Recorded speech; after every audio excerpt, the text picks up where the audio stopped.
করে কেন তুমি কৃষাণুর নাম নিচ্ছ, কৃষাণুর নাম দিয়ে কেন তুমি ভিডিওর টাইটেল দিচ্ছ, কেন তুমি তোমার ভিডিওতে ছেলের নাম উচ্চারণ করছো?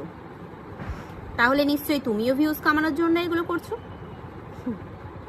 সত্যি এই কমেন্টগুলো দেখলে না খুব হাসি পায়। কেন জানো?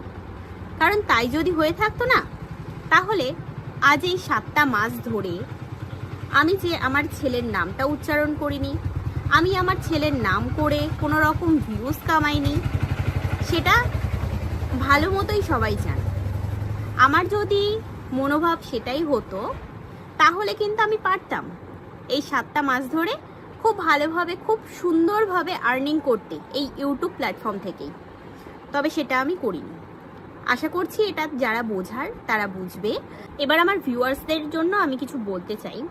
আমার অনেক ভিউয়ার্সরা যারা আমাকে কমেন্ট করছো যে আমি নাকি ভিউয়ার্সদেরকে বোকা বানাচ্ছি,